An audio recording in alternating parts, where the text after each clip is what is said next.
la vanidad, ¿eh? ¿Qué tal? Sí, ya. Listo, bueno. Entonces, bueno, hola, buenos días. Nada más a ver si me ayudas aquí a que se vea. Ya vamos a empezar la transmisión de las clases el día de hoy. Y bueno, aquí ya estamos. Lo estoy ya tratando de ver. Vamos a ver si esto nos funciona más. ¿Qué es lo que vamos a platicar hoy? Hoy era algo que hablábamos, era la inquietud de varias personas acerca de violencia, manejo de berrinches, cómo manejar conflicto entre hermanos, y es algo de lo que vamos a estar platicando el día de hoy. Y nada más déjenme ver cómo le hago para que pueda ver los comentarios. Nada más ahorita si nos ayudan. Entonces, un documento que vamos a tomar como referencia es un texto que recopilaron como parte de un diplomado con enfoque de derechos que hizo José Miguel Macías, y que es un diplomado que yo tuve la oportunidad de tomar y que lo organizó Save the Children junto con la Universidad de Distancia de la Ciudad de México. Y entonces algo de lo que quisiera platicar primero y en una reflexión de lo que estábamos hablando es ¿qué es la violencia? Para poder aterrizar cómo la vamos a manejar. Y entonces, hola, buenos días, MABL. Gusto saludarte. Entonces, ahora sí vamos a tratar de que estemos viendo aquí las cosas y lo podamos anotar. Y entonces, por ejemplo, algo que tocamos un tema ayer fuera de la transmisión en vivo es qué diferencia hay entre la moral y ética. ¿Por qué? Porque uno de los términos que estableció Bandura era la laxitud moral. Y la laxitud moral es como de repente nosotros hacemos cosas para justificar lo que hacemos, ¿sí? Y hablamos de que la moral depende de la sociedad, depende de la cultura, pero la ética está basada en los derechos inalienables que son de la persona, que no pueden ser transferidos, que no pueden ser vendidos ni nada. Y algo que es importante y que nos debería servir como marco para nuestros principios éticos es la Convención sobre los Derechos del Niño. Y aquí específicamente, entonces, en esta Convención de los Derechos del Niño, entonces vamos a ir viendo como de la parte de la violencia, tenemos la Convención de los Derechos del Niño. En el artículo 19, lo que establece es que qué es la violencia para la Convención de los Derechos del Niño. Y entonces lo que dice que es violencia es toda forma de perjuicio, que ya hablamos que cuál era la definición de perjuicio, Alex. Fuerte para que nos escuchen allá en la transmisión en vivo. El no tener la habilidad de hacer algo. No, eso es impericia. No. O sea, perjuicio es cuando tú haces algo que al final del día condiciona un daño que puede ser moral o físico a otra persona. Ese es un perjuicio. O sea, un perjuicio es cuando tú estás generando un daño. Puede ser, entonces, habla de que violencia puede ser un perjuicio, puede ser un abuso físico o mental, descuido o trato negligente, malos tratos o explotación, incluido el abuso sexual. Esa es la definición de la Convención de los Derechos del Niño en el artículo 19. Y entonces ahí una acotación que hacíamos es ¿qué diferencia hay entre negligencia e impericia? Estos son términos que tienen que ver en el ejercicio de las profesiones, ¿no? Pero entonces ahora sí, ¿qué quedamos que era impericia? Es no tener los conocimientos o las habilidades necesarias para ejercer una profesión. Entonces, de repente, nosotros podemos caer en impericia cuando no sabemos cómo hacer las cosas. Y al final del día, el hecho de no saberlos no justifica que no lo podamos hacer. Por ejemplo, el hecho de que papá o mamá no sepan cómo establecer una disciplina positiva a sus hijos, puede ser que los papás estén haciendo algo como dar nalgadas o como hacer algo hacia sus hijos porque no saben cómo hacerlo de otra forma. Y ahí es donde nosotros como profesionales de la salud, como pediatras del desarrollo, profesionales de la educación, debemos estar hablando con papás de, pues es que el hecho de que tú no sepas, pues tienes impericia, pero ahí pues no estás solo. Porque de repente le decimos, es que no está bien que le des nalgadas. Sí, pero ¿cómo le hago para poner límites? ¿Sí? No sé cómo hacerlo, no sé otra forma, y como no sé otra forma, pues hago la que sé y la que considero que me puede hacer. Entonces la impericia tiene que ver cuando yo no tengo los conocimientos para ejercer una profesión, pero pues es que no existe una profesión que sea ser padre o madre y no existe como un certificado en ser padre o madre. Y entonces se puede volver complejo el cómo ir tomando buenas decisiones, porque a veces tomamos malas decisiones porque no sabemos, ¿sí? Y ahí es importante el trabajar nosotros con papás para darles herramientas de cómo hacer, que es en lo que nos vamos a centrar. Hola, ¿cómo estás? Y ahora, existe otro tipo de problema, de mala práctica, que es la negligencia. ¿Podrían googlear negligencia? ¿Alguien ya googleó negligencia? ¿No lo puedes decir en voz alta, fuerte, por favor? Es cualquier conducta descuidada o inadecuada que se aleja de la conducta estándar responsable. Entonces, ojo, la diferencia es que cuando yo cometo impericia, lo que me está faltando es conocimiento. Cuando yo conecto negligencia, lo que me está faltando es atención y lo que estoy haciendo es un descuido. Y algo importante es que nosotros evitemos que los papás hagan actos de impericia cuando no saben qué hacer con los niños, o nosotros no hacer también actos de impericia. Si yo no sé cómo dar recomendaciones o hay un tema en el cual yo no lo sé manejar, caería en la impericia si digo, a ver, te voy a dar recomendaciones de este tipo de cosas, o cuando nosotros hablamos de cosas que no sabemos en nuestra práctica profesional o que no es parte de nuestra formación, podemos caer en impericia, y la negligencia simplemente es no lo hago porque se me fue, ¿sí? Y entonces, técnicamente todos los pediatras deberíamos de ser expertos en derechos de los niños, y el no saberlo nos está haciendo caer en impericia, porque nosotros podemos llegar a generar una violación de los derechos del niño sin saberla, y entonces los pediatras, por definición, o todos los que nos dedicamos a menores de 18 años, deberíamos de saber qué es este enfoque de derechos, cómo tratarlo y cómo aplicar, ¿sí? Y entonces, una definición en este sentido de violencia sería la manifestación de un abuso intencionado. Y entonces, ahora de lo que vamos a ir hablando es como en esta parte de profundización de la violencia, y algo que conectábamos ayer con la agresividad. Entonces sería una manifestación de un abuso intencionado del poder o de la fuerza, y entonces ya tiene una parte de intención, de causar algún daño sobre una idea de dominio o posición privilegiada con respecto a los demás. Entonces, en esta parte de violencia ya se empiezan a apuntar varias características. La primera tiene una intención, es decir, no lo estoy haciendo sin querer, lo estoy haciendo por algo. Es que te voy a dar una nalgada para que te quedes quieto, si no haces esto ya no te voy a querer. Al final del día, el decir si no haces esto ya no te voy a querer es un acto violento, porque estoy haciendo un abuso intencionado del poder, y lo que estaría retirando es como mi afecto, cuando no deberíamos de condicionar el afecto, ¿sí? Y esa posición privilegiada es yo soy la persona que tengo la autoridad, y a partir de que yo tengo la autoridad es lo que estamos haciendo. Muchísimas gracias, Eli Pérez, Serafín Coco, hola, buenos días, y gracias, saludos hasta Juárez. Y bueno, ahí ya ahorita nos pueden ir mandando con mucho gusto sus preguntas. Esto es como la introducción, y el objetivo es que el siguiente tiempo ya nos dediquemos a platicar como de sus preguntas, ¿sí? Pero entonces, ¿qué es esto importante? Aquí hay un autor que es Domenach.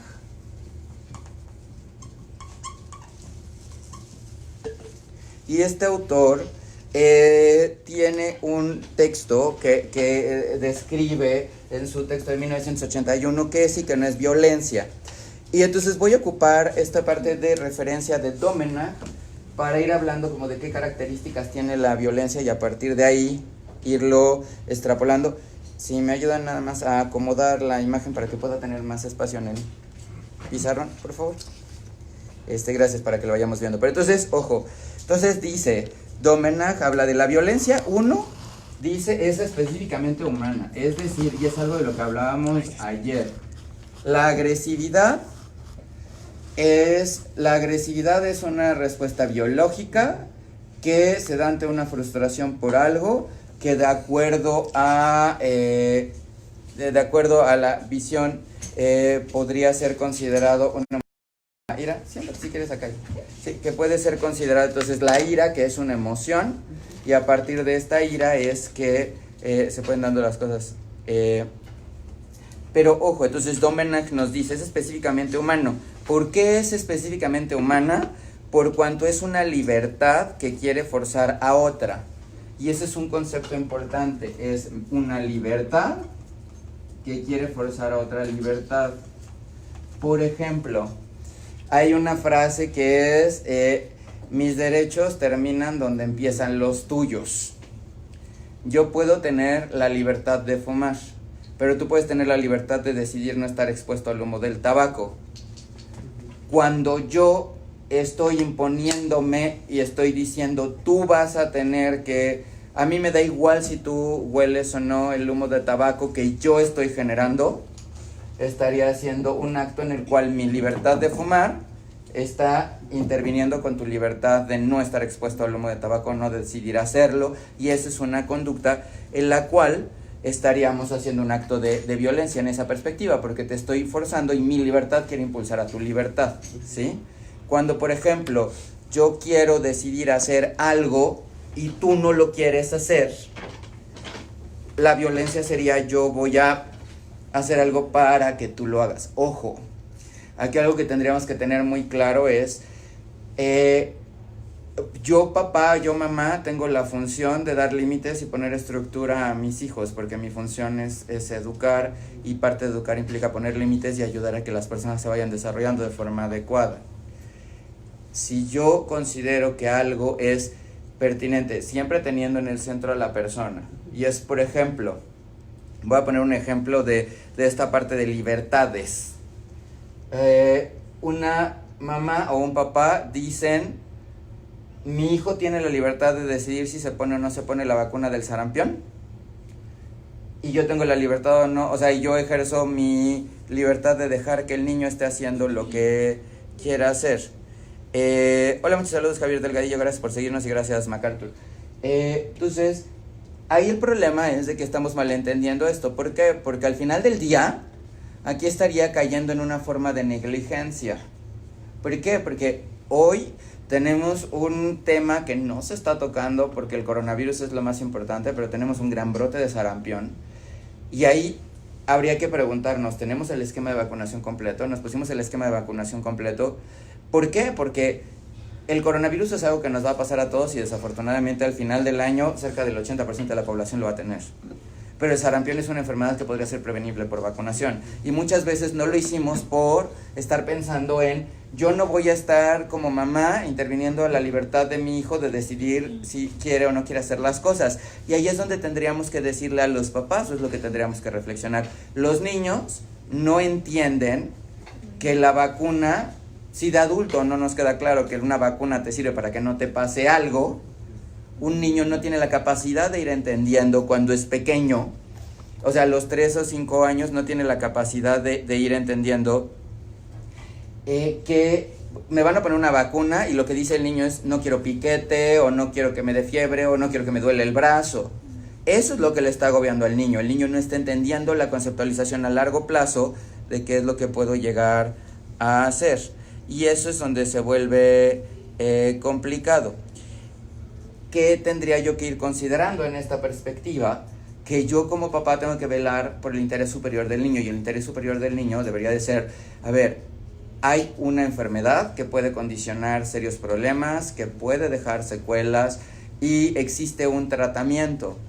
Y entonces ese tratamiento es la vacuna, y ahí es, yo voy a ejercer la libertad de decir, pero el niño no tiene en este momento la capacidad de decidir si es bueno o no ponerse una vacuna, porque no está viendo la consecuencia a largo plazo. ¿Sí me explico? Entonces el que yo lleve a mi hijo a vacunar no es una forma de violencia, porque realmente no estoy ejerciendo un control.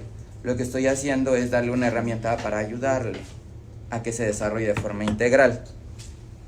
Y entonces sigo con esta parte de Domenach, que dice, entonces, ¿qué es lo que denomina Domenach violencia? Entonces, una es una capacidad humana, otra es el uso de una fuerza abierta o oculta con el fin de obtener un individuo o de un grupo algo que no quiere consentir libremente. Y esto es algo importante. Aquí viene el concepto de la fuerza, y es para obtener algo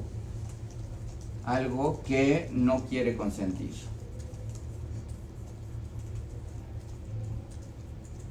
Libremente, ¿sí? Y entonces, por ejemplo, en este mismo párrafo, ojo, ahorita estoy reflexionando acerca de lo que menciona Domenach, de acuerdo a este apartado, y entonces él dice, por ejemplo, el robo no siempre es violencia. ¿Por qué? Porque cuando yo entro a una casa habitación donde no hay nadie, estoy hurtando cosas y estoy robando, pero no le estoy obligando a alguien que me las dé cuando no me las quiera dar. Las estoy tomando yo.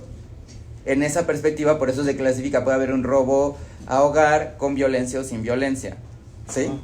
Porque la violencia implica que yo estoy ejerciendo desde mi libertad hacia otra persona, el que esa persona sea la que me dé lo que quiere, o le estoy sometiendo algo a lo que no quiere, ¿sí? Entonces algo de lo que plantea en la visión de Domenach es que el robo no siempre es violencia, porque puede ser que yo robe algo, extraigo algo, pero no había alguien. Pero ojo, dice, la violación lo es siempre. ¿Por qué?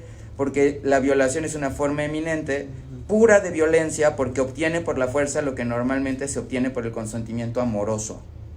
Y esto es algo muy importante, porque una persona debería de decidir si quiere o no quiere tener un contacto íntimo con alguien, y lo están tomando a la fuerza, y entonces eso siempre es una forma de violencia, ¿sí? Por ejemplo, voy a acotar aquí y en esta parte de violencia, en una situación convencional que a veces no nos ponemos a reflexionar. Cuando hay un niño que se va a despedir y le decimos, ve y dale beso a tu abuelita y que tu abuelita te dé beso, yo estoy ejerciendo un acto en el cual lo que debería de ser es de que el niño se despida, pero no tendría por qué obligar a un niño a que le dé beso o que reciba el beso de alguien cuando el niño no lo quiere recibir. Estoy hablando del beso como el contacto físico, no como el acto social de despedirse. Cuando yo obligo a un niño a decirle, le tienes que dar el beso, punto, estoy ejerciendo un acto de violencia, porque el niño debería de darlo libremente. Sería muy diferente decir, y en todo caso lo que deberíamos de ir reforzando con los niños y con las niñas desde pequeños es, oye, ya nos vamos a despedir, ¿quieres? O sea, yo me despido de beso porque yo quiero. ¿Quieres despedirte de beso? Hazlo. No lo quieres despedir de beso, cuando digas chao, bye, está bien, ¿sí? Y ahorita podríamos aprovechar este momento del coronavirus en el cual estamos teniendo la sana distancia para replantearnos hasta qué punto nosotros a veces forzamos a los niños, a las niñas o a los adolescentes a que pierdan esa sana distancia. Porque no tendríamos por qué plantarle el beso en el cachete al niño si el niño no quiere. En todo caso, lo que yo debería de decirle al niño es, yo por ejemplo hago lo que hago en consulta para evitar este tipo de situaciones es, oye, ya te vas a ir. Me pongo aquí ¿quieres dar beso? ¿No quieres dar beso? Ok, bye. Pero ya fue una decisión del niño el darlo. Yo en ningún momento puse mis labios sobre el cachete del niño o de la niña, porque eso ya sería, yo estoy imponiendo algo que a lo mejor no quiere y tiene que hacerse hacia allá, ¿sí? Y entonces es como un tip importante. Digo, estoy hablando de que ahorita con la sana distancia podemos aprovechar para replantearnos las cosas. Y de nosotros de adultos también hay que ver, ojo, por eso es algo importante que dice aquí que se puede obtener por una fuerza abierta u oculta. A veces es, a ver, ven, dale un beso a abuelita, y si le das un beso a abuelita, abuelita te va a dar este juguete que quieres, ¿sí? Eso en sí estoy haciendo una forma de violencia oculta, porque lo que estoy haciendo aquí es, el chantaje al final del día es una forma de violencia, porque el chantaje implica es, tú vas a hacer algo que no quieres hacer, pero yo te estoy motivando a que lo hagas, y para que tú cedas y quieras hacerlo, y a cambio te voy a dar algo. Esa es la definición del chantaje. Si no, no es chantaje y es una negociación. Pero el chantaje implica que tú no haces abiertamente el, te voy a dar esto a cambio de esto. El chantaje es de que tú quieres hacerle pensar a la otra persona que la persona está decidiendo hacerlo y a cambio estás dando algo. Entonces eso es lo que está pasando con el chantaje, ¿sí? Y algo que tendríamos que tener ahí cuidado es que eso puede ser una forma de violencia también. Y lo acoto porque son cosas que convencionalmente hacemos que no nos damos cuenta, ¿no?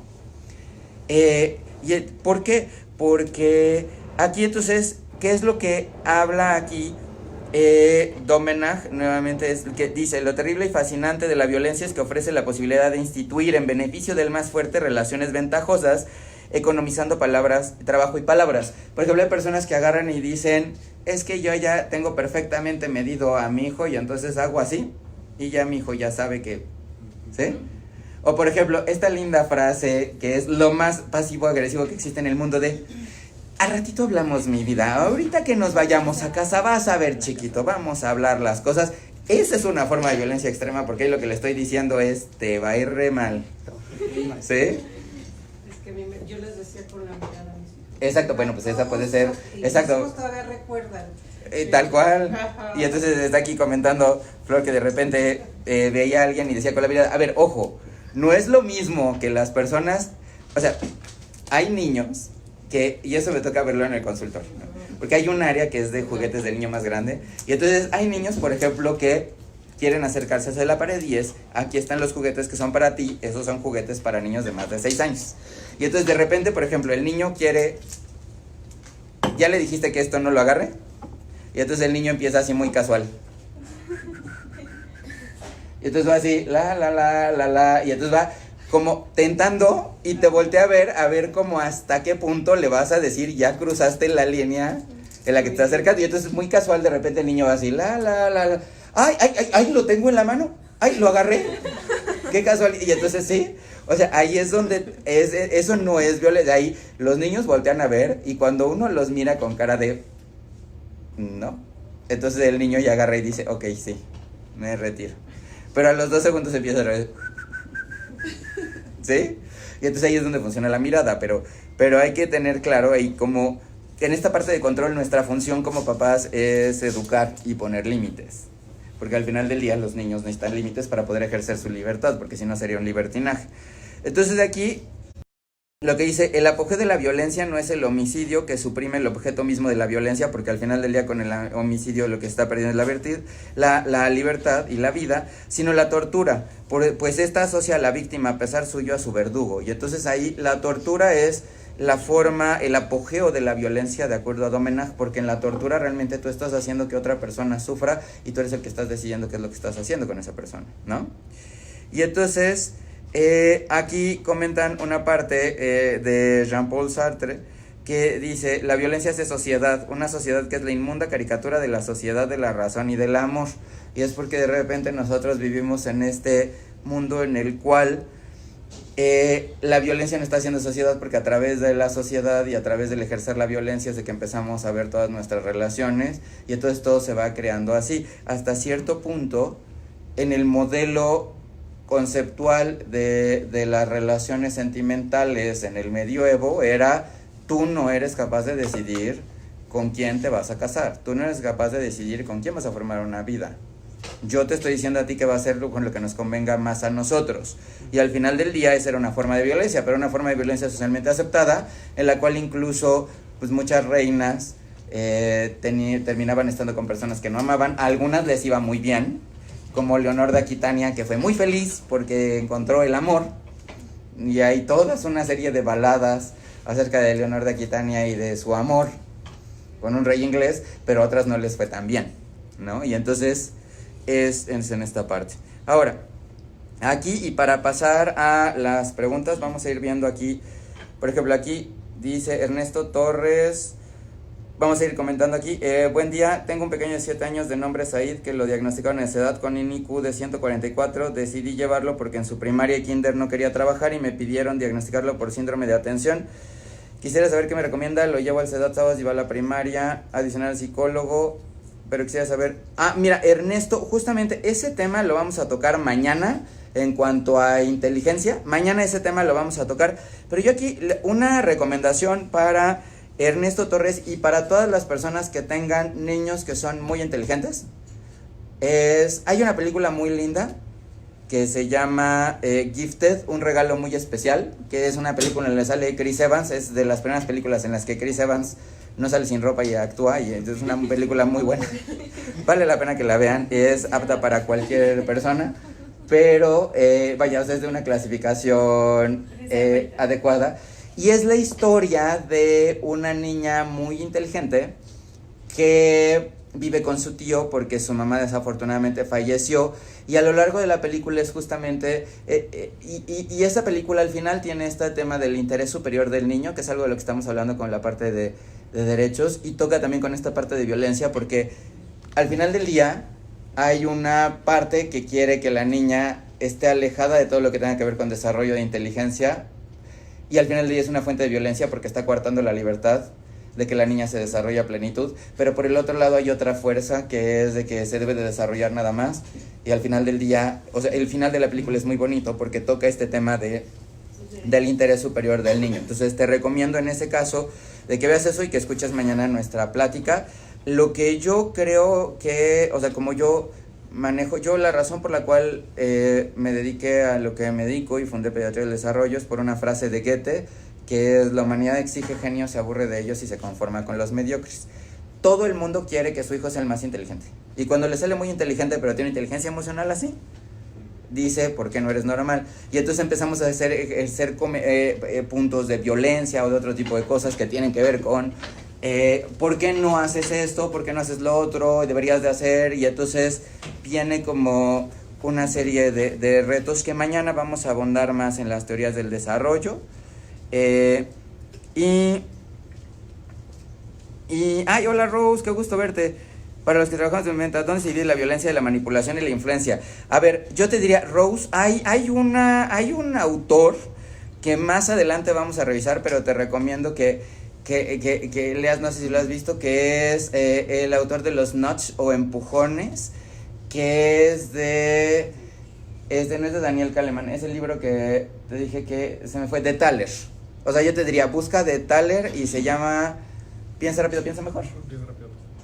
Y justamente ese libro, o sea, Thaler se ganó un premio Nobel y algo de lo que habla en Thaler y Kahneman, que Kahneman habló del sistema dual de la cognición y Thaler lo que habla es de que hay algo que se llama el paternalismo libertario.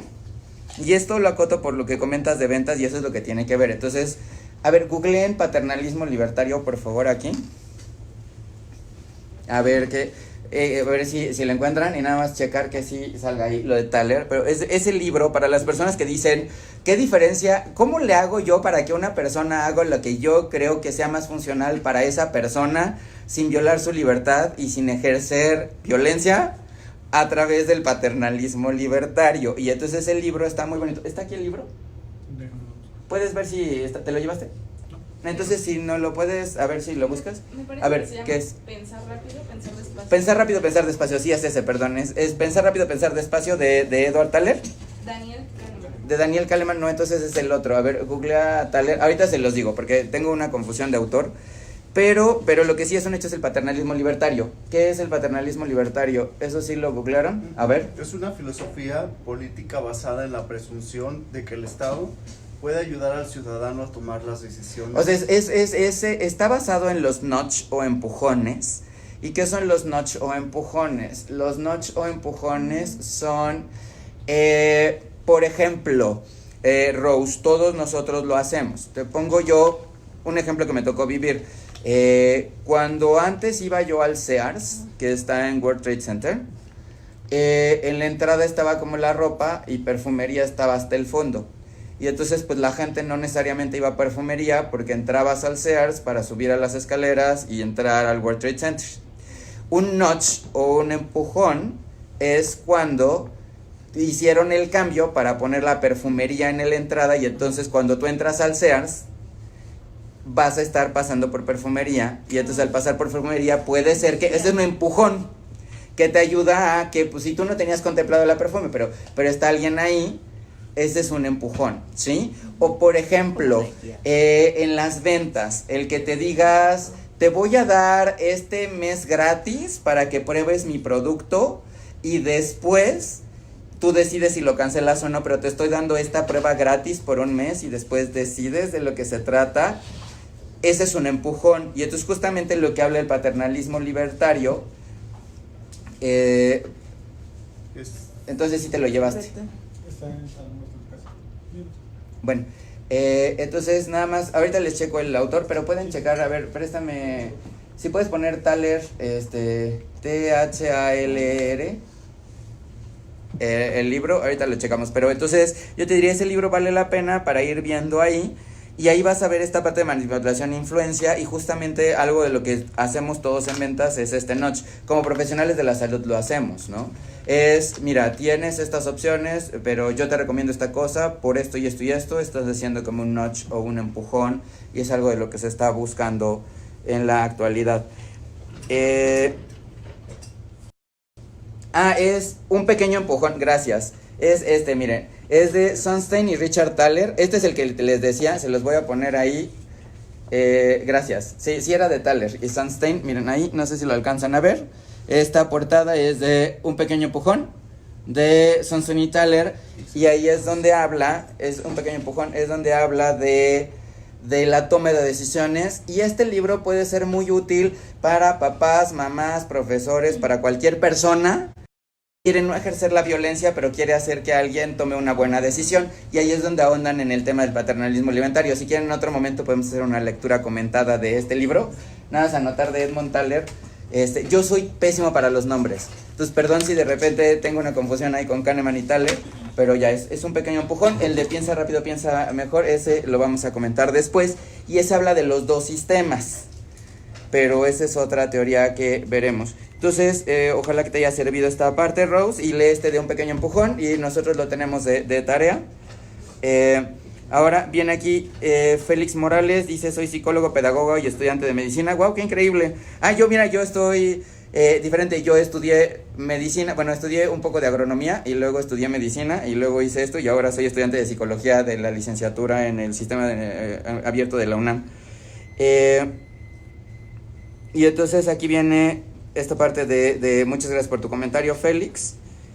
Y por ejemplo aquí Lupita dice, disculpe doctor, y si le digo ya no lo voy a dejar ver la tele si no hace su tarea. Aquí como tip, Lupita, y eso es, a ver, ojo, vuelvo a lo mismo, nuestra función como papás es establecer los límites para que la persona respete la libertad de los otros y la libertad mía. Y eso es la función que tenemos nosotros como educadores, o como papás, o como mamás. La clave es que si la persona quiere hacer lo que quiere, pero no pone límites con nadie más, vamos a tener alguna serie de conflicto, ¿sí? Y entonces ahí, ¿cómo evitar ejercer la violencia? El primero no es lo estoy haciendo para controlarte, sino es lo estoy haciendo para que pueda llegar a que hagas algo, ¿sí? ¿Qué características deben de tener los límites? Por ejemplo, en esta parte de ver la tarea. A ver, lo pondré aquí en un ejemplo. Quiero yo que el niño haga algo. Y entonces aquí hay dos tipos de puntos. Hay algo que es una recompensa versus castigo. ¿Qué diferencia hay entre recompensa y castigo? O sea, la recompensa, ¿cómo se expresa una recompensa? La recompensa es sí, entonces, tal, ¿sí? Si haces esto, obtienes esto, que obviamente es algo bueno. El castigo es, si no haces esto, entonces no esto, ¿sí? Entonces, el primer punto que yo te recomendaría, Lupita Castellán, y en general a las personas, es cambiemos la forma en la que expresamos para que la persona sienta que tiene la capacidad de decidir. Y entonces ahí es donde meto el tema de Thaler.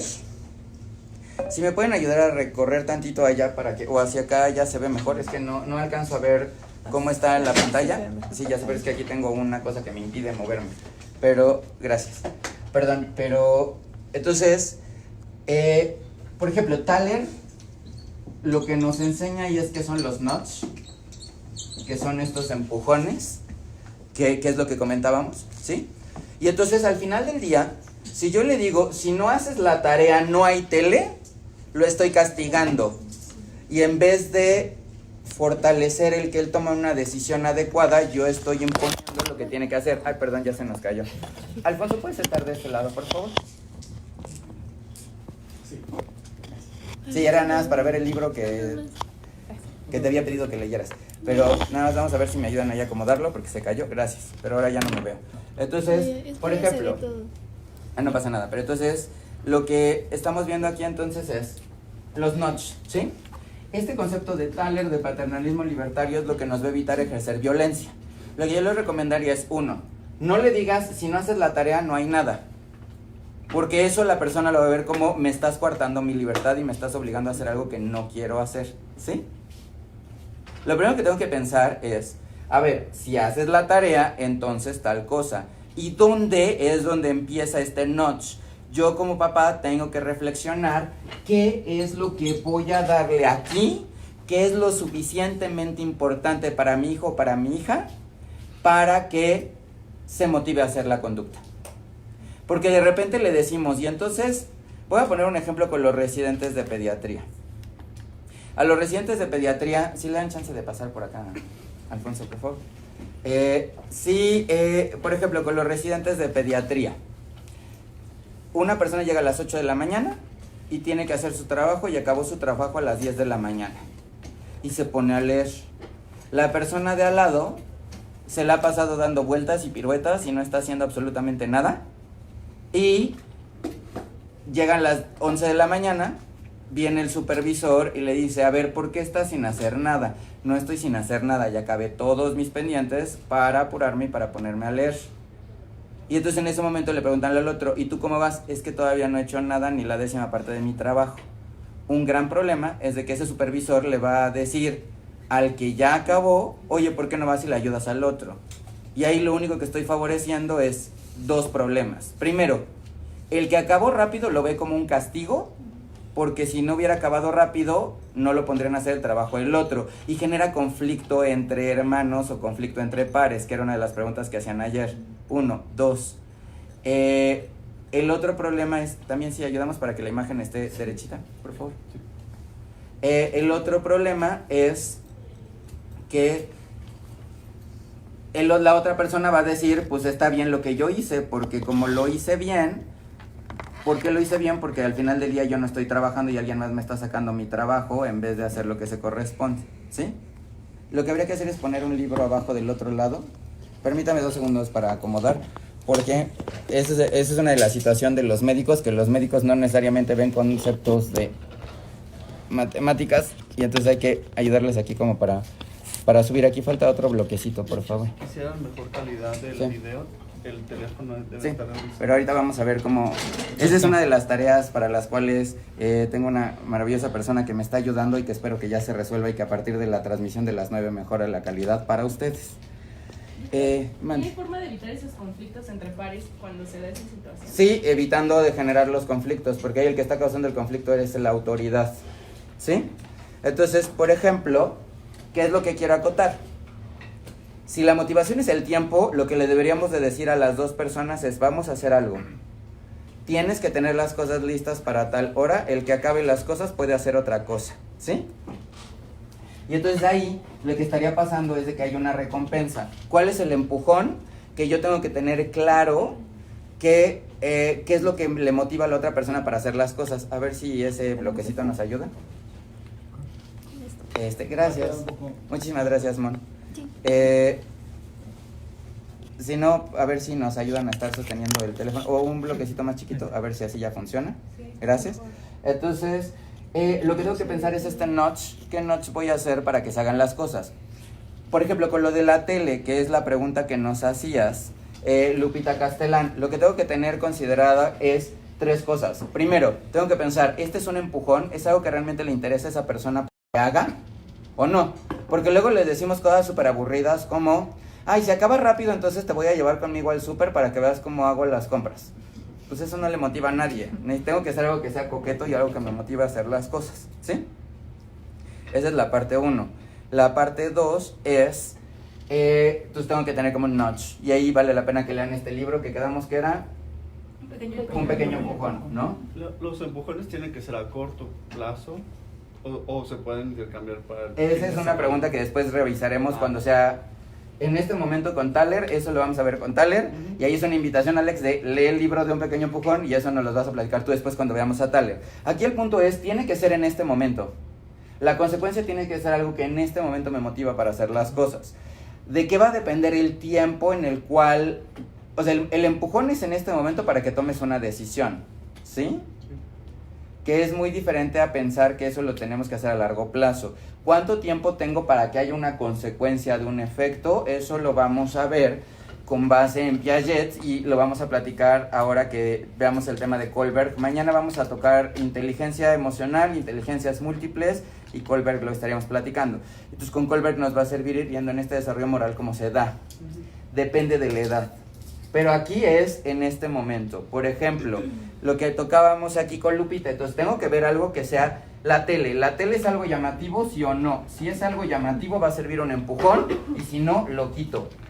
¿Sí? Porque a veces les ponemos cosas aburridas que es mejor no hacerlas que hacerlas. 2. Tengo que tener muy clara la duración, que es un defecto muy común. Por ejemplo, si no haces esto hoy, entonces no vas a ver la tele en 2 meses. Y entonces ya le quitamos algo. Y mañana no lo hace y le quito otra cosa. Y mañana no hace y le quito otra cosa. Y de repente el niño está como carcelero y no tiene absolutamente nada que le motivas. Siempre tienes que tener un tiempo de fin para que entonces se resetee y esa cosa no pierda su valor. Si tú, por ejemplo, a un niño le dices, no vas a ver la tele por una semana, y está ahorita lo del coronavirus y está encerrado en su casa, aparte de que vas a tener múltiples problemas de conducta, esa es la otra punta. Tienes que pensar la duración, pero también que sea algo que puedes mantener. El error común es de que no puedo mantener las cosas, porque digo algo y lo quito, ¿sí? Entonces, en esta perspectiva es, por ejemplo, a ver, Lupita, ¿cómo sería bueno decirlo? Lupita Castellán sería, a ver, primero especifica qué quieres que haga en un tiempo razonable. De las 4 a las 5 de la tarde tienes que hacer la tarea. Si la acabas, y entonces es cambiar hacia una forma positiva, si la acabas, entonces vas a poder ver la televisión, que es exactamente lo mismo que decir si no lo acabas no ves tele, pero la persona siente que es una recompensa ante su decisión, no una pérdida ante algo que no hizo. ¿Me explico? Entonces tratar de siempre plantear sí, sí, y todo lo podemos cambiar de esa forma, ¿sí? Si acabas esto, entonces puedes jugar, que obviamente implica que si no lo haces no lo vas a tener, pero ya lo estoy trabajando en positivo y la persona es la que está decidiendo las cosas, ¿sí? Entonces, la otra es, tienes que tener una duración concreta. Yo algo que les recomiendo, por ejemplo, para hacer las cosas a los papás es, en el caso de tarea o actividades, establece un tiempo razonable y qué es lo que puedes hacer. Y ahí voy a poner el ejemplo de esto de los empujones de tal, ¿sí? Yo quiero que el niño haga la tarea o una actividad. Primero establezco un tiempo razonable. Si 1 hora es mucho tiempo, voy a poner media hora. Si 2 horas es muy poco, voy a poner más tiempo. Tengo que tener un tiempo razonable para que acabe holgadamente las cosas, ¿sí? Aquí es donde yo voy a poner mi primer notch. El notch es esta muestra gratis y es decirle, por ejemplo, tienes para hacer la tarea de 4 a 5 de la tarde, ¿sí? Después de las 5 de la tarde, de las 5:00:00 a las 5:10:00, tienes 10 minutos para ver tele, jugar videojuegos o hacer algo. Lo que tú quieras, independientemente de que la hayas acabado o no. Este es lo que me sirve a mí como mi muestra gratis. ¿Por qué 10 minutos es un buen tiempo? Porque 10 minutos no acabas de ver un capítulo de una serie, no acabas de ver algo, no avanzas una misión y no acabas una batalla en un juego en línea. Entonces 10 minutos es lo suficiente para quedarte picado, pero la regla básica es, y si no acabaste las cosas y si no hiciste más, así con cronómetro a los 10 minutos, pum, la apagas. Y si no guardaste el juego, pues es tu problema. Porque yo ya te di chance de 10 minutos que tú jugaras de buena onda, ¿sí? Independientemente de las cosas. Y entonces, de aquí vienen cómo vas a dar los empujones. O sea, ya le diste esta prueba y de aquí vienen 2 empujones. Porque la primera vez que al niño le apagues a los 10 minutos aquí, o va a empezar a negociar, ay, 1 minutito más, 2, no, ya tuviste tus 10 minutos, bye. Mañana tienes un siguiente chance y aquí vienen los empujones. Primero, establezco una lista de actividades que quiero que haga que sean razonables. Por cada cosa que vayas haciendo, te voy a dar 1 minuto adicional. Y entonces, por ejemplo, si te lavaste los dientes, si arreglaste tu cuarto, si desayunaste, si llevaste tus platos a la cocina, si hiciste las cosas, vas a ir teniendo 1 minuto adicional por cada cosa que hagas, pero siempre tengo que tener una regla de techo, de cuál es el máximo. Es como, por ejemplo, aprendamos de las promociones de los bancos. La promoción de los bancos te dice, esto es válido de tal a tal, y dice, esto aplica para la primera compra, no aplica para más de 3, o si compras 3 seguidas, a la cuarta ya no. Tengo que tener un límite, ¿sí? Entonces, por ejemplo, mi límite aquí de ganancia por las actividades que hizo son 20 minutos más. Entonces, tienes 10 de base. Pero si hiciste una lista de cosas que está clara y estipulada, por cada cosa que vayas haciendo, te voy a dar 1 minuto más. Y lo mismo, eso lo puedo transformar en positivo. No es, y si haces berrinche, te quito 1 minuto. Es, si te pones la ropa sin contradecirme y haces las cosas en ese momento, entonces te doy algo más. No estamos haciendo que la persona sienta que estamos ejerciendo un control negativo, ¿me explico? ¿Sí? Ahora, de aquí, entonces este es un empujón. Entonces tengo empujones para que el niño vaya jugando aquí. Pero viene la otra parte que es, y de la tarea. Algo que después vamos a ver cuando discutamos los programas de reforzamiento es, hay algo que, este es un programa de reforzamiento de intervalo fijo, porque pues cada cierto tiempo vas a tener esta cosa. El problema del intervalo fijo, una situación de reforzamiento de intervalo fijo son las quincenas. A nosotros nos pagan tal y tal día, el día primero y el día 15. ¿Cuál es el problema de la quincena? Te quedas sin dinero. Que te quedas sin dinero al final de la quincena, porque la forma de gastar cuando es un intervalo fijo es te acaba de llegar el dinero, te lo gastas y al final ya andas aquí sufriendo penumbras. ¿Sí?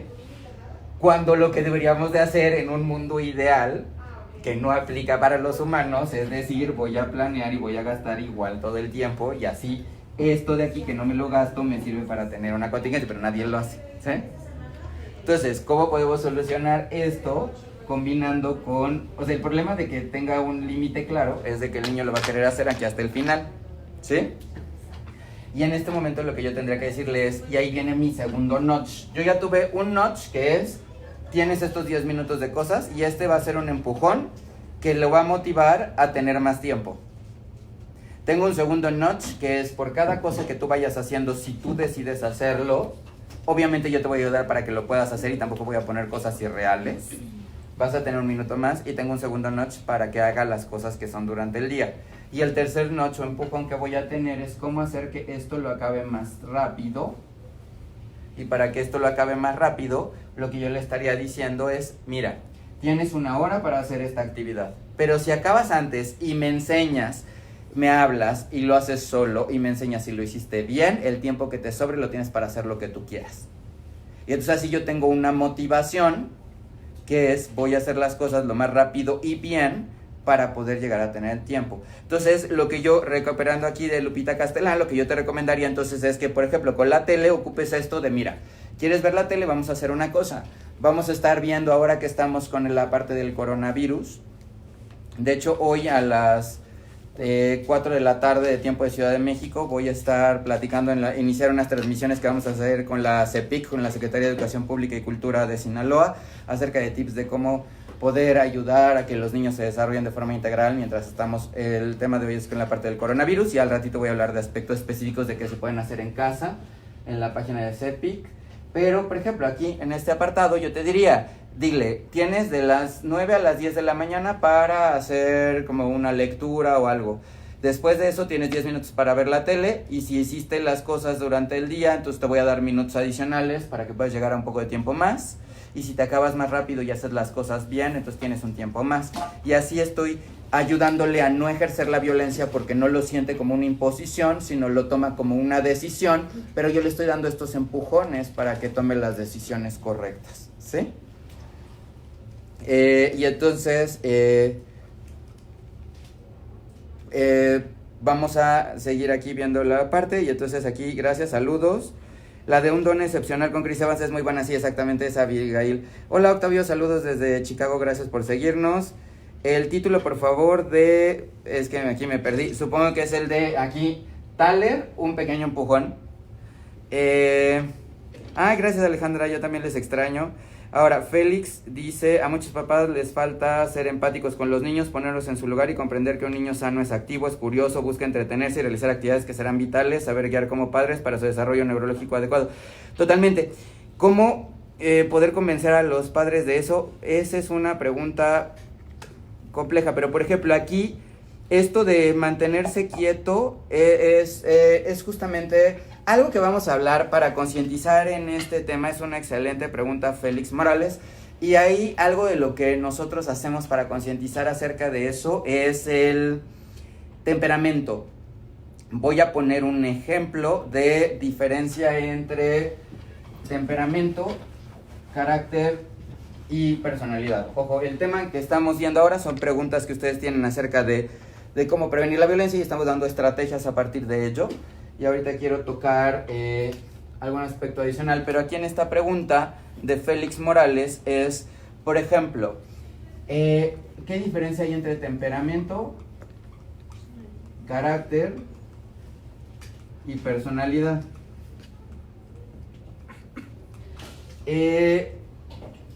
Algo que voy a poner un ejemplo con el dispositivo móvil. Yo tengo este dispositivo móvil y este dispositivo nació así y se va a morir así.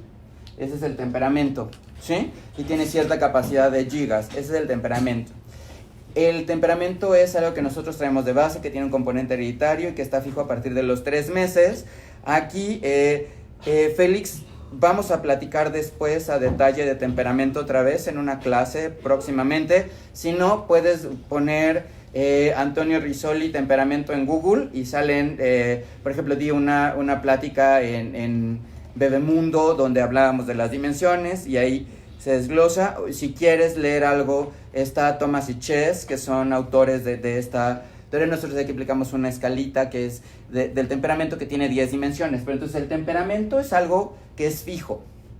El carácter, cuando yo compré este dispositivo móvil, en ese momento me dijeron, ¿y quieres descargar una aplicación? Bueno, tienes que descargar una actualización. Las actualizaciones del sistema son el carácter. Pero ojo, no todas las actualizaciones son buenas. A veces hay la actualización de la actualización, porque viene para corregir en un parche algo que faltó al anterior, y entonces el carácter se va actualizando a lo largo de la vida. Y la personalidad es cómo lo ve, cómo se ve, para qué se usa y qué es lo que hace, ¿sí? Entonces, haciendo esta analogía, lo primero que hay que concientizar, Félix, de específicamente de esto que comentas, de que los niños se mueven, lo que habría que decirles es, ojo, primer punto, puede ser que tu hijo tenga un temperamento con una tendencia a la actividad alta. Yo te pongo mi caso de vida, Félix. A mí durante mucho tiempo quisieron siempre ponerme la etiqueta de que tenía déficit de atención y todo el mundo decía porque me estoy moviendo mucho, ¿no? Y entonces a mí me tocó vivir eso de forma real y dirigida. Y sí puedo estar 10 horas haciendo lo mismo, pero ¿qué es lo que pasa? Que yo me muevo mucho. Entonces mi temperamento es con una tendencia a la actividad alta. Lo primero que habría que hacer, y es algo que trabajamos con los diplomados de agentes promotores del desarrollo que ahora estamos impartiendo Dana Cotera y yo en Sinaloa con las maestras y maestros de preescolar e inicial, y es algo de lo que hablamos aquí con los residentes de pediatría, es lo primero que tengo que hacer es entenderme a mí. Yo me muevo mucho, y entonces como yo me muevo mucho y estoy en este extremo de aquí, si convivo con una persona que está enfrente de mí y que se queda así, yo digo, respira, no se mueve, y entonces yo voy a decirle así de muévete, o sea, actívate, ¿sí? Yo voy a empezar a hacer comentarios peyorativos esperando que esa persona se mueva, pero porque mi punto de referencia es que yo me muevo mucho y la voy a querer transformar hacia donde yo soy, y al revés. Por ejemplo, yo seguramente a alguna de las personas que nos están viendo y que deja de seguirme y que ya le pone ahí, ya no quiero seguir siguiendo notificaciones, es porque le estresa que me muevo mucho. Hay personas que me dicen, es que ya deje de moverse, y yo, pues, respéteme en mi individualidad, pues no lo hago porque quiera estresarle, lo hago porque así soy, ¿sí? Entonces, lo primero que tendríamos que hacer para concientizar a los papás, y es algo que nosotros hacemos, Félix, es decirle, analiza tu temperamento. Siempre pasa, por ejemplo, aquí, que pues como es hereditario, en la parte del temperamento es muy común que papá se mueve mucho, el niño se mueve mucho y la mamá se mueve poco en estas dimensiones de temperamento, ¿no? Tienen tendencia a actividad alta, baja, y así. Entonces, papá dice, ay, pues si mi hijo es igualito a mí, nos movemos un montón.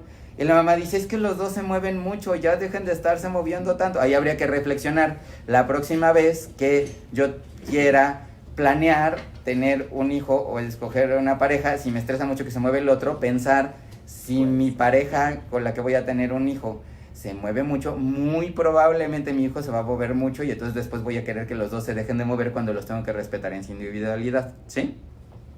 Entonces hay que concientizar acerca del temperamento, y lo primero es que muchas veces yo voy a estar chocando con lo que está pasando. 2 hay que ver el carácter. Por ejemplo, yo me muevo mucho y aquí como estoy dando clase y entonces, vaya, estoy en el pizarrón, puedo estarme moviendo, pero cuando salgo en hechos todos los viernes a las 8 de la mañana, yo me quedo así, ¿sí? Y entonces he aprendido a que cuando estoy también en la mesa de honor, pues me quedo así y sonrío. He aprendido que pues hay lugares en los que te puedes mover y cuáles no. Lo primero que yo diría aquí para concientizar a los papás es: si el niño se mueve mucho, la recomendación que damos con respecto a esta parte de temperamento y carácter, y es una de las evaluaciones que nosotros enseñamos en los pediatras, y es algo que yo como iniciador de la pediatría del desarrollo les enseño a los pediatras en desarrollo en formación, es hacer recomendaciones a partir del temperamento. Y la primera recomendación de temperamento es: ojo, si tu hijo se mueve mucho, y se mueve mucho en general, tienes que decirle, hay batallas que no tiene caso que pelees. Si el niño está viendo la tele y se está moviendo viendo la tele, déjalo que se mueva viendo la tele. Pero si el niño está, por ejemplo, sosteniendo la bandera, en los honores a la bandera, no puede estar ocupando la bandera como si fuera una bandera de un equipo de fútbol. Tienes que decirle, en este momento es importante que no lo muevas, ¿sí?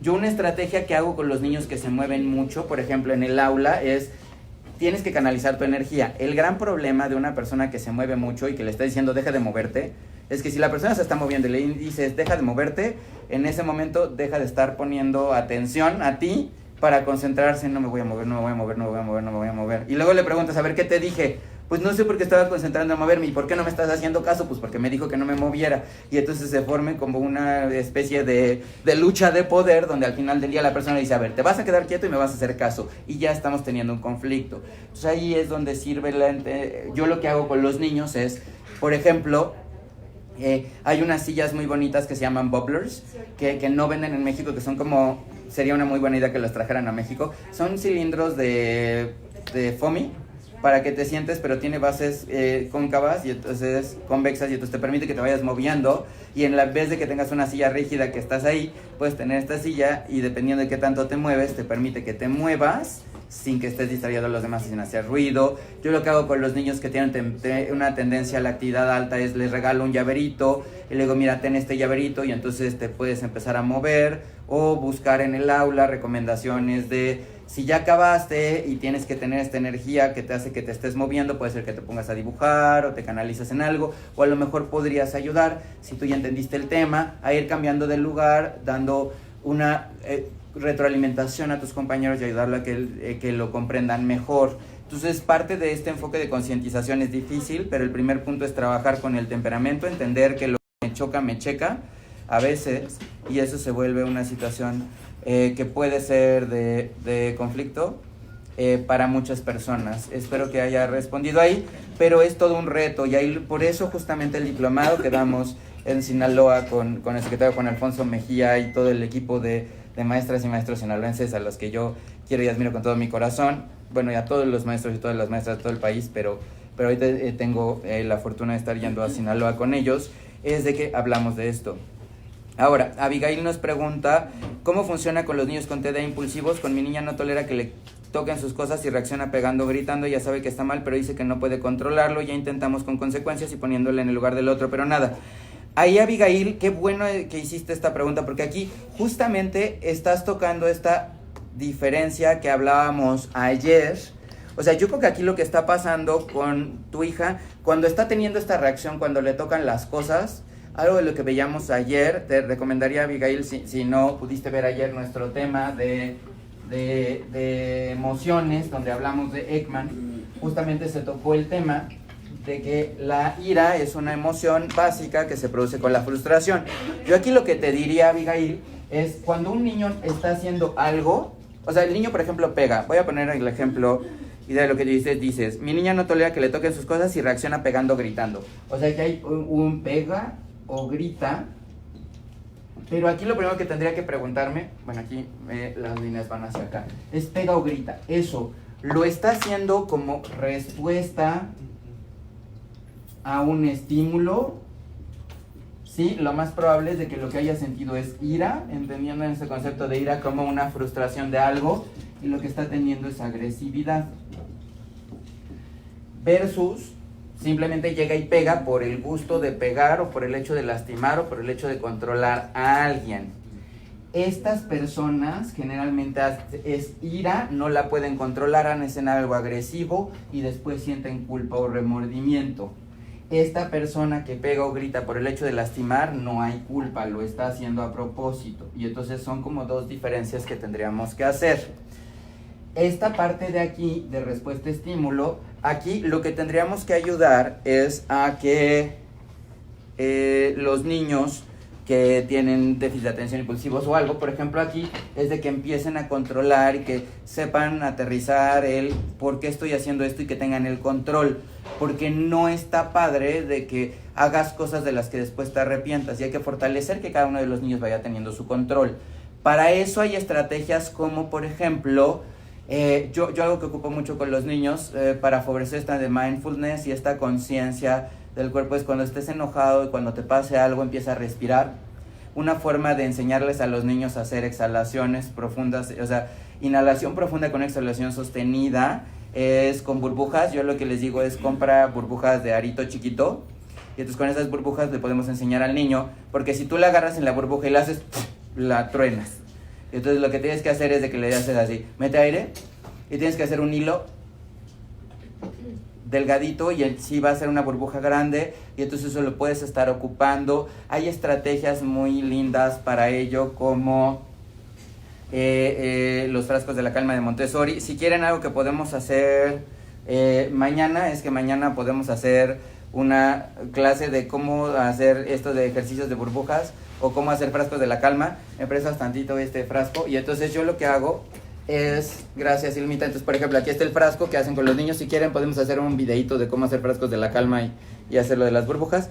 Pero por ejemplo este frasquito, entonces vamos a suponer que cuando tu hija le vayan a agarrar algo, o sea, algo que podría hacer es hacer un frasquito y decirle, mira, cuando te enojas, cuando pasa algo que no te gusta, antes de explotar, lo que puedes hacer es agitas este frasco y yo lo que hago en la consulta, ¿me prestas tu celular por favor con la lámpara? Gracias. Y entonces, por ejemplo, lo que yo les enseño a los niños es, mira, ¿ves cómo pasa aquí la luz? Entonces ahora si lo agitamos, así es lo que pasó, te estás enojado y entonces lo agitas así, ¡ay, me agarraron mis cosas! Y en ese momento no te deja ver nada hacia el otro lado. Y entonces vas a estar respirando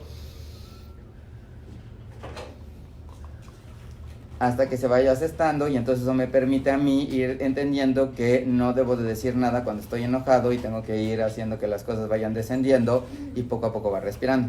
¿De qué va a cambiar tu frasquito de la calma? Y eso es algo que lo podemos platicar dependiendo de qué tanta tolerancia a la frustración tiene, es que tantas cosas. Porque, por ejemplo, si tu hija tiene una, dijeron por ahí es de mecha corta, le dices aquí, de aquí a que se está tardando este frasquito, ya se hubiera esperado y lo hubiera aventado y esto no sirve. Entonces tenemos que hacerlo conscientes y entender en la persona que las personas que se esperan muy rápido lo vas a ir aumentando progresivamente y ya, ay, gracias, sí, préstame a ver si sale. ¿Qué tal, ya tenemos? Entonces ya no vamos a hacer la clase de burbujas porque, ¿qué tal? O sea, Ilma es lo máximo y entonces así, no estábamos esperando, pero vamos a ver si salen las burbujas, vamos a ver si sale. Entonces le dices, mira, haces así, mira.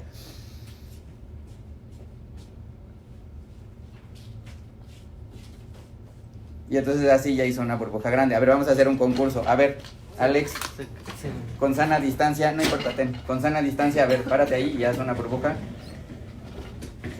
Y ahorita nos ponemos alcohol en gel porque ya tocamos eso y no te vayas a tocar tu cara. A ver, haz una burbuja así. Respire, respire. Déjelo solito. No sale a la cámara para acá. Déjelo solito, a ver. Sopla despacito. Sí, échale, échale. Por ejemplo, ahí está dudando y entonces lo que le tienes que decir es, vamos, confía en ti mismo, echa aire, no pasa nada si lo truenas, todos lo tronamos la primera vez. Es que no puedo dejar de tronar. Y ahí, mire, ve, eso es lo que hace Uri, entonces ahora hay que decirle otra vez despacito, vamos, tú puedes. Alex es un maravilloso pediatra del desarrollo que está ahora con nosotros y va a estar todo este año formándose. Y entonces así poco a poco, y entonces vean ahí, duda, le hace así y está haciendo como un falsete y entonces ahí ya poco a poco, gracias, y entonces eso es lo que hacen los niños, gracias, y entonces ahí lo que tendremos que hacer es, puedes ir a ponerte alcohol en gel y pasarme tanto alcohol en gel, no, pero préstame mis burbujas, mira, aquí está, tenga usted para que, ahí está, mira, ponte, y ahora yo me pongo ahí solito, ¿no? Entonces, por ejemplo, Con mis burbujas, vuelvo a ocupar mis burbujas. Gracias, ya préstame mis burbujas, ya me lo limpiaron. Entonces, con las burbujas, por ejemplo, vean, entonces lo que le tienen que decir al niño es, ¿ves cómo no lo tronaste? Le tienes que hacer así, mira, no es así. Es despacio, y entonces le haces así.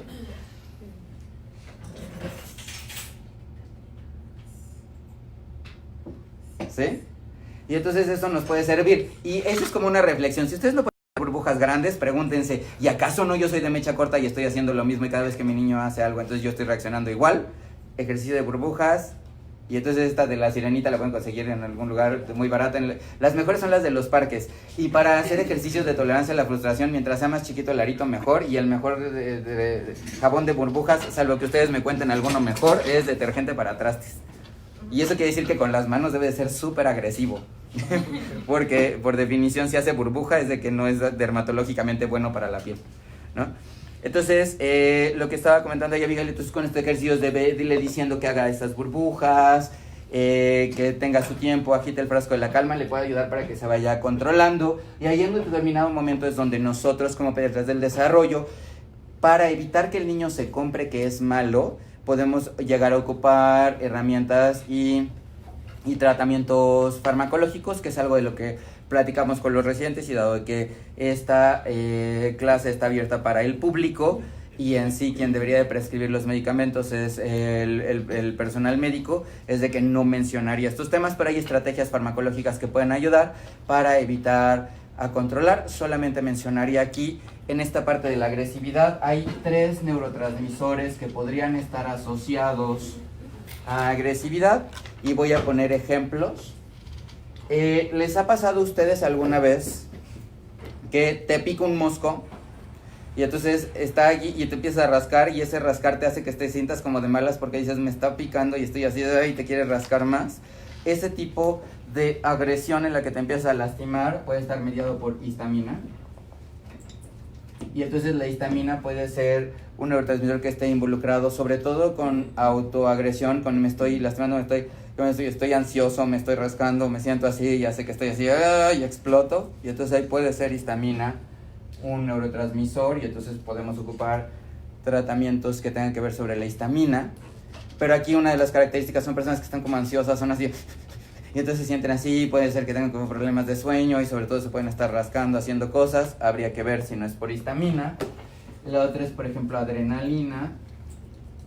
Y adrenalina es, yo les pongo el ejemplo siempre a papás de voy manejando y alguien se me pone en el vidrio y entonces yo me asusto, libero adrenalina masiva, brinco y entonces se me dilatan las pupilas, y entonces que por ejemplo ahí es algo de lo que a lo mejor le está pasando a tu hija, estos rush de adrenalina, así de que de repente pasa algo que no le gusta y hace y eso es lo que nos puede estar dando la situación. Y entonces podemos ver cómo ayudar para que la adrenalina no esté afectando, cómo ayudamos a disminuir la adrenalina. De entrada con ejercicios de respiración, las respiraciones lentas y sostenidas, nos ayuda a bajar la frecuencia cardíaca, el hacer yoga, pero yoga en la cual te ayude como para relajarte, porque hay personas que dicen, y entonces me tiene que salir la postura del perro boca abajo, y entonces es peor lo de esto porque se vuelve más complicado, ¿sí? Y entonces puede ser por esto, puede ser por la adrenalina o puede ser por la dopamina, que es no estoy controlando las cosas y entonces estoy así como y estoy teniendo como estas situaciones de agresividad y puedo llegar a lastimar hacia los demás, ¿no? Es como un panorama general de los neurotransmisores, pero tendría que estar viendo qué es lo que está pasando y qué señales me está transmitiendo el niño o la niña con ello. Mari Ríos nos comenta, no utilizan el término castigo sino consecuencias, y de todo puede haber consecuencias positivas o negativas. Sí, totalmente de acuerdo, y eso es muy bonito, y esta parte de consecuencias, ¿no? La situación aquí de recomendación que le estaba dando es justamente no utilizar el término castigo, o sea, no vas a tener tele porque el castigo no te ayuda, todo tiene consecuencias en la vida. Y aquí, como comenta Mari Ríos, y es algo de lo que está platicando en este apartado, al final del día la consecuencia positiva es obtener la recompensa, que es lo que tú quieras. La consecuencia negativa es de que no obtienes algo que a ti te gustaría tener en este momento. Y entonces a partir de ahí es de que puedo ir ayudando a la conducta. Eri Juárez tiene un alumno de segundo de primaria que tiene un comportamiento inadecuado, espía a las niñas en el baño y les levanta la falda, además le pega a su hermanito menor. Se muere las niñas de las manos y los pies. y tuvo una crisis nerviosa en la primera infancia que dejó de tener maestro niño. Yo te diría, Eric, aquí justamente, o sea, no hay una respuesta como única. Definitivamente, aquí algo que llamaría la atención es por qué está espiando a las niñas en el baño, y ahí hay múltiples circunstancias, pero yo creo que cuando hay un niño o una persona que está teniendo situaciones como las que tú comentas, sería importante el ver, o sea, qué es lo que está pasando, por qué lo hace, cuáles son sus motivaciones, y requiere una evaluación profesional. Y entonces, si quieres, después platicamos como por mensaje privado, pero yo te recomendaría ahí esta parte de después platicar. Pero, por ejemplo, de un niño que es algo del que hablamos ayer con Bandura, ¿no? Un niño que de repente tiene comportamientos que son violentos, y ahí es donde vuelvo a retomar para hacer la parte de cierre de otro autor que quiero tocar para violencia. Habría que preguntarnos en esta parte qué es lo que está pasando, y hay un autor que es un sociólogo, que es Galtung, y con esto voy a cerrar este tema de violencia. Galtung es una invitación a que reflexionen ustedes, porque Galtung nos abona en muchísimas cosas que de repente no vemos. Galtung lo que dice es, o sea, por ejemplo, lo que dice Galtung es que el potencial para la violencia, así como para el amor, son propios de la naturaleza humana. Es decir, lo que está diciendo aquí es, sí, todos podemos ser violentos, pero también todos podemos ser amorosos. Las circunstancias condicionan la realización de dicho potencial, y entonces es algo que viene como en la línea de lo que veíamos ayer, como de Bandura, del ambiente es importante. Algo que hablábamos ayer era de este determinismo triárquico, de acuerdo a Bandura, que era el ambiente, lo que pasa en la persona y lo que tiene que ver con las decisiones, ¿no? La violencia, dice Galtung, no es como la alimentación, el sexo, comunes en todo el mundo con pequeñas variaciones, que es justamente algo de lo que hablábamos. Esa es la agresividad, y la agresividad como emoción de ira es esta parte de la frustración, ¿no? Y entonces habla él de un triángulo, que este triángulo me interesaría mucho que lo recuerden siempre, que lo aterricen. Ya sea, por ejemplo, yo tengo un niño que está haciendo algo, tengo un hijo, tengo una hija, tengo un alumno, tengo una alumna, tengo a alguien en mi equipo que está haciendo las cosas. Siempre piensen que la violencia, que es de lo que ya estuvimos hablando con Domenech, y que era lo de la violencia, está la violencia directa, que es la punta del iceberg, y es lo que yo estoy viendo. El niño está pegando, el niño está levantando la falda, el niño está siendo grosero, pero ahí hay dos otros puntos del triángulo que están debajo de la superficie, y que si nosotros no los entendemos, no va a pasar. Y entonces estas dos son la violencia estructural y está la violencia cultural. Voy a poner un ejemplo. Un niño llega, un hombre, pues un niño de 7 años llega y empieza a pegarle a la gente. Y entonces eso es una violencia directa, sí.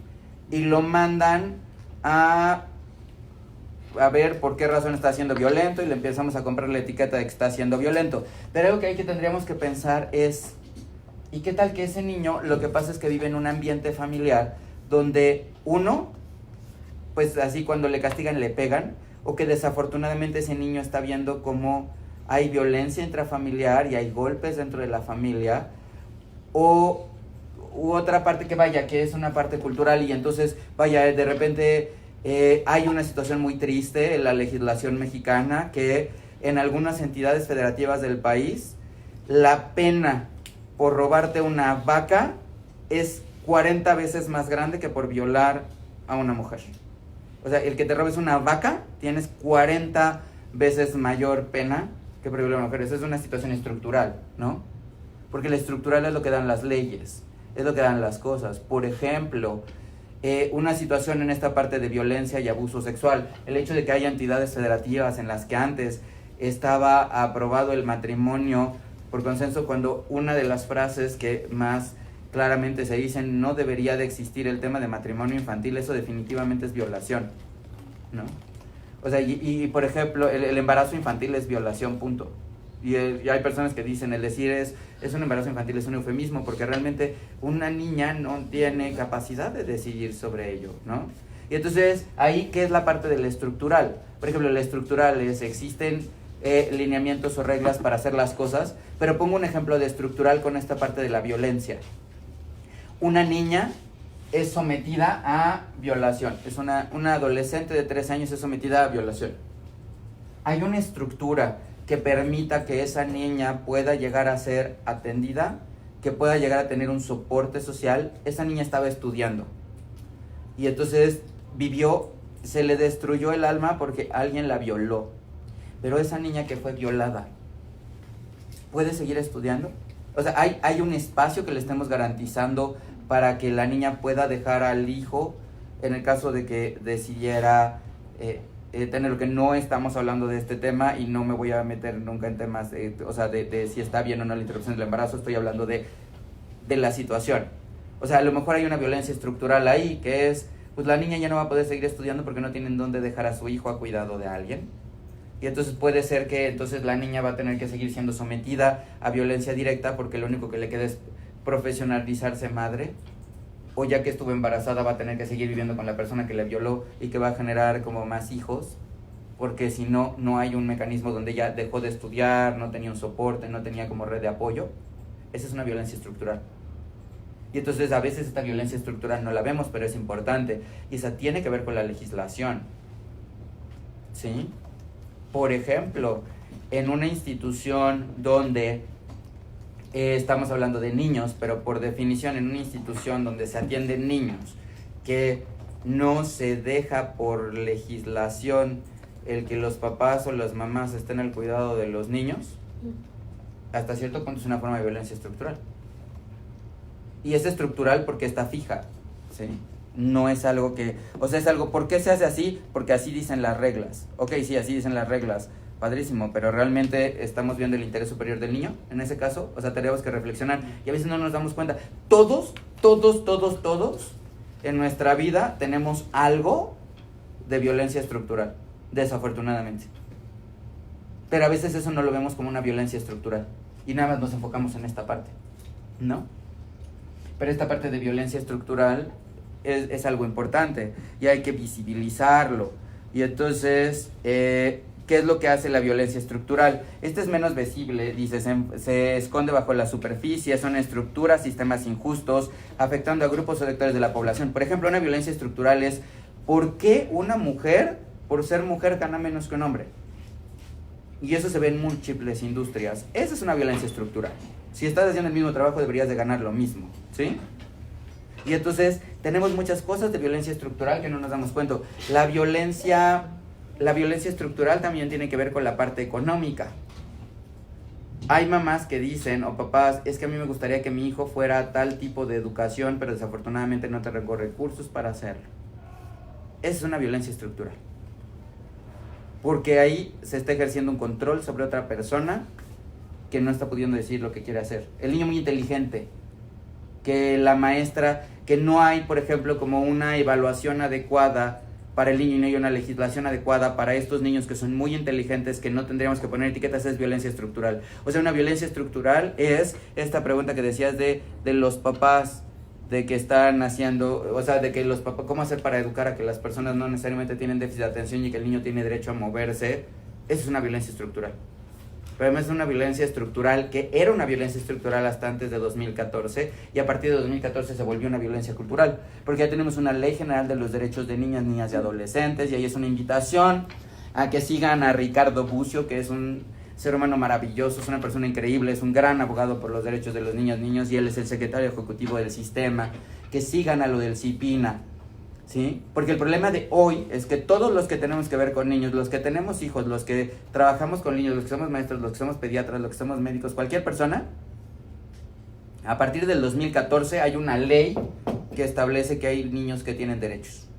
Y yo estoy violentando el derecho de los niños porque ya hay una ley, pero estoy haciendo una violencia que ya es cultural. ¿Para qué importa el derecho de los niños? Cuando nosotros le decimos el menor, ¿dónde está el menor? Donde nosotros en una violencia cultural, y aquí es donde me voy a meter esta parte de violencia cultural, cuando nosotros somos pediatras y todos se lo preguntamos a los papás, y así tenga 15 años, le preguntamos al papá, oiga, ¿por qué viene a consulta? Ah, porque le duele la cabeza a mi hijo, ¿y dónde le dolió? Y demás. Y cuando una persona de 15 años, nosotros le preguntamos todos a los papás, estamos ejerciendo la violencia cultural. Cuando nosotros estamos pasando visita enfrente de los niños en una cama, estamos haciendo una violencia cultural, porque en ningún lado está establecido que tienes que pasar visita enfrente del niño y decir cosas horribles enfrente del niño, porque eso sería estructural, eso ya es cultural. Y entonces nosotros podríamos ir cambiando nuestro ambiente al ir trabajando con esta parte de la violencia cultural, ¿no? ¿Y qué es la violencia cultural? La violencia cultural se apoya de elementos como ideas, creencias, valores o mitos. Voy a poner lo mismo, esta parte de, ay, los niños no lloran, ay, no sea nena, defiéndale y pégale al otro, si te pegan, pégale. Esa es una parte que estoy generando la violencia cultural. Y si tú no vas y le pegas, te pego yo. Esa es una frase muy arraigada en el machismo del país, ¿no? Una violencia cultural es tan sencilla como estamos en la mesa y hay un niño de 2 años y una niña de 3 años y le decimos a la niña, vente, deja ahí a tu hermanito que se quede con tu papá en la mesa porque son hombres, y tú agarras su platito y tráete el plato de su hermano. Ahí está diciendo una violencia cultural, porque lo que debería decir es todos somos iguales y deberíamos de tratarnos iguales, ¿no? Y entonces lo que quería acotar con esto de Galtung es, todos nosotros tenemos cosas de violencia cultural, todos nosotros ejercemos violencia de forma cultural. El punto es de que nos demos cuenta y lo vayamos cambiando, porque viene desde cómo nos hablamos.